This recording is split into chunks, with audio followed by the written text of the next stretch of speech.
Bonjour Alexandre, on est ravis d'être ensemble aujourd'hui pour avoir cet échange. Donc moi je m'appelle Ariel Lebaille, je suis Product Lead France chez Stripe. Et donc on sait que les paiements intégrés et l'optimisation de leur business model sont quelque chose de très important pour Upflow. Donc est-ce que tu peux d'une part bien sûr te présenter et puis nous raconter un petit peu comment vous avez pensé au départ à cette stratégie de monétisation?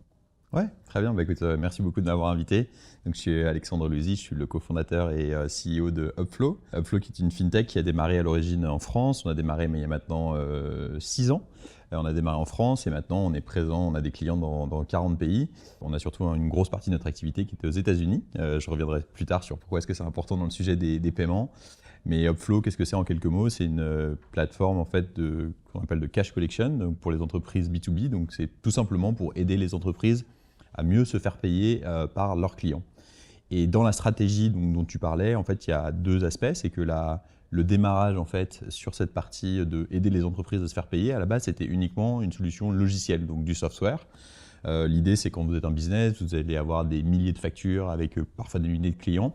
Et puis ça peut commencer même déjà avec juste une centaine de clients. Ça devient très vite compliqué de gérer l'ensemble de ces factures. Et comme de la même manière qu'un CRM aide les équipes commerciales à gérer leurs leads, à gérer leurs opportunités, etc. On a commencé par une brique logicielle qui aide les entreprises en fait à déjà comprendre comment fonctionne leur cash collection, donc comment ils se font payer, mesurer, les aider à les organiser dans ces aspects de suivi et de relance qui sont souvent très mal gérés dans des Excel. Et enfin, les aider à mieux communiquer avec leurs clients avec des portails et des éléments en ligne qui en fait apportent ce qu'on a tous l'habitude de voir en fait dans le monde online, consumer. Donc quand on achète quelque chose, quand on achète une paire de chaussures sur internet, on ne reçoit pas une facture et on paye après en faisant un virement, on paye directement en ligne. Et donc c'est ce qu'on apporte aux entreprises B2B. Voilà, plutôt que des échanges de mails comme ça se fait beaucoup aujourd'hui. Et comment est-ce qu'on a pensé cette stratégie? En fait, c'était assez naturel. Comme tu peux l'imaginer, on est évidemment très proche des paiements, puisque c'est le sujet qui intéresse in fine nos utilisateurs, même si ce n'est pas que du paiement, il y a de la communication, il y a des workflows, etc. Mais en fait, la vision de Flow, elle a toujours été très claire depuis le début, c'était de se dire on commence par cette brique logicielle, et ensuite on intégrera les paiements. Pourquoi est-ce qu'on a voulu intégrer les paiements? Parce qu'en fait, on est absolument convaincu depuis le début de Flow que il y a une révolution qui va arriver dans le monde B2B, c'est-à-dire que la manière dont les entreprises B2B se font payer aujourd'hui est complètement absurde. C'était le cas en 2019 quand on a commencé, mais c'est toujours le cas en 2024. Le fait de recevoir une facture, la télécharger, d'aller sur son interface bancaire, rentrer un IBAN, rentrer le montant à la main et payer, ce qui est la grande majorité aujourd'hui, sachant qu'aux US, tu rajoutes à ça les chèques, qui sont quand même encore 40% des transactions B2B, donc mettre un papier dans une enveloppe. On se dit que c'est pas possible qu'en 2030 ou en 2040 on fasse encore ça, surtout quand aujourd'hui, quand on discute un peu des sujets, des enjeux, on parle de blockchain, on parle d'intelligence artificielle, on parle de plein de trucs modernes et en fait les CFO, quand ils s'assoient à leur bureau, ils ouvrent des chèques et ils font des virements manuels. Donc c'est complètement absurde. Et donc en fait ce qu'on s'est toujours dit, c'est comment est-ce qu'on peut non seulement aider les gens à gérer leur poste client, mais également mettre en place des méthodes de paiement plus modernes. Et donc c'était dans la vision de Flow depuis le début et c'est quelque chose qu'on fait du coup avec Stripe aujourd'hui dans cette deuxième partie de la vision qui agrège du logiciel et du paiement ensemble pour aider ces entreprises à mieux se faire payer. Ok. C'est super intéressant parce qu'en effet, chez Stripe, on voit beaucoup, on travaille avec plus de 13 000 plateformes aujourd'hui et beaucoup d'entre elles, de plus en plus, utilisent les paiements intégrés comme nouvelle source de revenus. Ouais. Et c'est vrai que c'est une stratégie qui marche extrêmement bien. Est-ce que peut-être tu peux nous raconter un petit peu comment, du coup, chez Upload, vous utilisez Stripe Connect et notamment à quoi ça vous sert au moment de l'onboarding des clients, etc.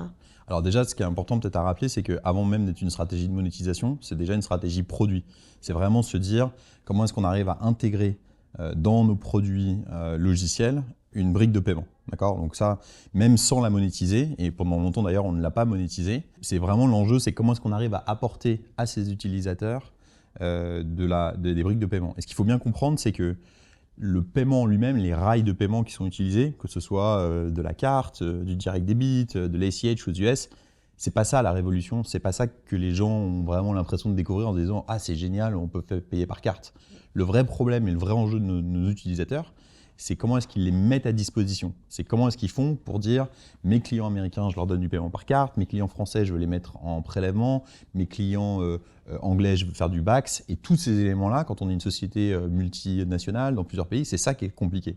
Et nous, c'est ça qu'on voulait dans la stratégie produit, c'était arriver à intégrer ces différentes briques de paiement et les aider à les gérer de manière assez fine. Donc encore une fois, on n'est pas en train de réinventer l'outil de paiement, mais on est en train de réinventer la manière dont il est déployé et mis à disposition des clients de nos utilisateurs. Donc ça, c'est hyper important.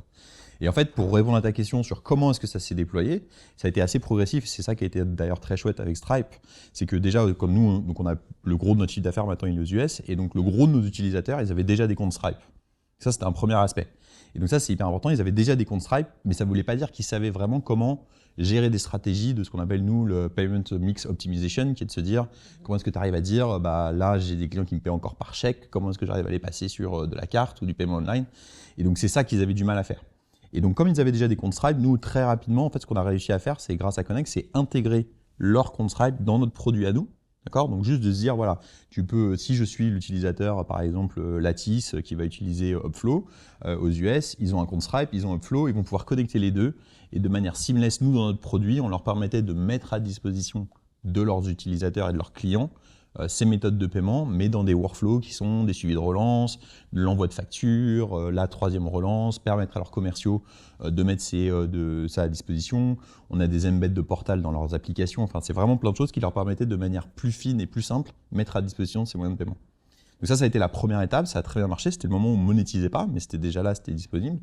Et le deuxième step qu'on vient de passer là grâce à Stripe, c'est en utilisant Stripe Platform, c'est vraiment d'avoir mis à disposition vraiment intégrer l'ensemble de la proposition de valeur software et paiement sous la bannière consolidée Upflow.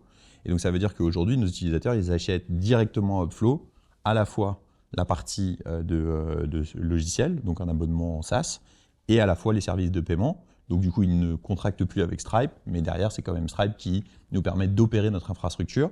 Et nous, c'est extrêmement intéressant parce que c'est là où effectivement, on commence à monétiser cet aspect de paiement. Et ça change complètement la dynamique pour nous du business model parce qu'on passe d'un modèle qui est 100% software à un modèle qui mélange les deux avec des volumes sur la partie paiement qui en fait montent très vite et qui nous permettent, même si les marges sont bien sûr plus faibles que sur la partie logicielle, nous permettent quand même de générer de la valeur pour notre business à nous et permettre de réinvestir pour avoir des fonctionnalités qui soient encore plus adaptées pour leur monde B2B. Donc ça, c'est vraiment fait de manière très progressive.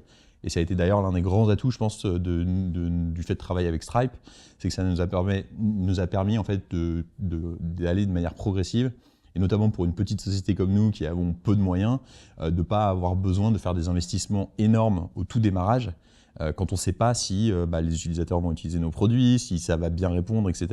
Donc ça nous a permis de tester et d'itérer à moindre coût, pour ensuite pouvoir investir une fois qu'on sait qu'il y a une très forte traction sur telle méthode de paiement, etc. Et donc ça a été vraiment très intéressant pour nous. Ok, d'accord. Et c'est intéressant parce que c'est vrai que nous, notre objectif, c'est complètement d'abstraire la complexité du paiement pour les entreprises et de vous permettre justement de vous concentrer sur votre cœur de métier. Donc c'est un bon exemple d'avoir pu tester dès le début et voir un petit peu comment évolue le business model avec les clients pour faire avancer ça. Et c'est exactement ça, c'est ce que tu viens de dire sur abstraire la complexité, c'est-à-dire que nous, on ne voulait vraiment pas que la complexité, ce soit comprendre comment fonctionne un système d'acquisition carte ou comprendre les arcanes des mandats SIH ou du CEPA. Ce n'est pas du tout là-dessus qu'on veut se focaliser. On sait très bien qu'on n'a pas les moyens de se dire qu'on va aller rivaliser justement avec des gens comme Stripe, et ce n'est pas là qu'on va apporter la valeur.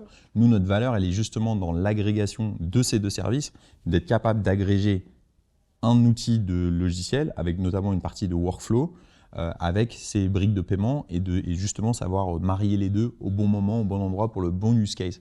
Et c'est ça sur lequel nous on apporte de la valeur et c'est pour ça que c'est important de travailler avec des solutions qui nous permettent de les déployer rapidement, à moindre coût et surtout avec une très grande robustesse. Ça, c'est aussi quelque chose qui est très important pour nous, que ce soit au niveau, par exemple, des API, pour commencer, pour nos équipes, de se dire comment est-ce qu'on est capable de simplement d'embedder ça dans notre produit avec beaucoup de documentation, de la documentation qui nous permet de travailler vite et surtout d'avoir un système qui scale. C'est-à-dire qu'en fait, on sait qu'on fait un partenariat sur lequel on va scaler à la fois sur du volume, mais aussi un autre aspect qui est, je pense, hyper intéressant pour nous.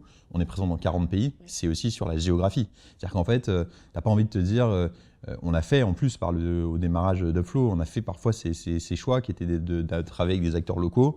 Et puis en fait, quand on se rend compte que en fait, nos utilisateurs, eux, ils veulent aller un peu partout, à ce moment-là, on ne sait plus les servir parce qu'on est bloqué, parce qu'il faut retravailler avec un autre partenaire local, etc. Et là, c'est vrai que l'un des grands avantages pour nous de Stripe, ça a été dès le début de pouvoir partir avec un acteur qui allait nous accompagner, bien sûr, aux États-Unis, mais aussi sur toute l'Europe, et sur lequel on a plus la boîte à outils dans laquelle on peut piocher si jamais on a besoin de rajouter une nouvelle currency, une nouvelle payment méthode. Et ça, c'est vraiment très utile, notamment quand tu es dans une startup où tu as beau dire tout ce que tu veux, en fait, tu sais pas très bien où tu vas au début. Nous, tu vois, on n'aurait jamais imaginé que notre cœur de métier allait se déplacer très rapidement vers les US. Et heureusement qu'on l'a fait, parce que sinon, je pense qu'on serait pas là où on est aujourd'hui. Et donc, voilà, ça fait partie des choses sur lesquelles, quand tu choisis tes partenaires d'infrastructure, il faut vraiment que ce soit les bonnes personnes. Ok. C'est vrai que cette année, on est passé de 50 à plus de 100 méthodes de paiement justement disponibles pour les entreprises comme vous, pour que en quelques clics, ce soit vraiment mis à disposition sur un nouveau marché avec les méthodes de paiement adaptées qui correspondent aux habitudes des consommateurs. Donc, c'est complètement l'objectif de pouvoir mettre ça à votre disposition. Je crois qu'on n'en utilise pas encore 100, mais il faudrait que je regarde avec nos utilisateurs. Déjà, nos utilisateurs, quand on leur dit qu'ils vont pouvoir payer par carte, c'est intéressant, hein, tu vois, sur le use case classique auquel personne ne pense jamais, notamment les entreprises européennes, quand elles partent aux US, elles proposent jamais à leurs utilisateurs de payer par carte, par exemple, tu vois. Et parce qu'ils se disent, bah non, c'est des paniers trop élevés, on va pas payer par carte, etc. Et pas juste tout simplement parce qu'ils savent pas qu'aux États-Unis, nous maintenant, c'est hyper fréquent le use case d'avoir des utilisateurs qui ont des factures qui est de 50 000, même 100 000 $ qui sont payés par carte. Et ils se rendent pas compte qu'en fait, qu'en ne mettant pas ça à disposition, en fait, en limitant le nombre de méthodes de paiement à disposition, pour leurs clients, en fait, ils accumulent souvent des retards de paiement parce que les clients veulent payer rapidement par carte et en fait, du coup, ils doivent trouver une autre méthode de paiement et ils perdent plusieurs jours, parfois plusieurs semaines à attendre un paiement, notamment en plus qui doit finalement revenir en France, alors toujours avec des multi-currency, etc. Et donc ça, c'est un grand use case. Donc même sans faire les 100 méthodes de paiement, donc je serais incapable de lister en plus. Tu as des use cases assez forts même sur des choses qui semblent assez basiques, mais qui sont en fait assez compliquées à mettre en œuvre pour nos utilisateurs. Oui. Je pense que c'est vrai à la fois en B2C, ce qui est un peu intuitif, mais aussi complètement en B2B, comme tu le soulignais, sur la partie facture, etc. Exactement. Bon, très bien. En tout cas, merci beaucoup. C'était un plaisir d'échanger. Et puis, à très bientôt. Merci Ariel. À très bientôt. Merci.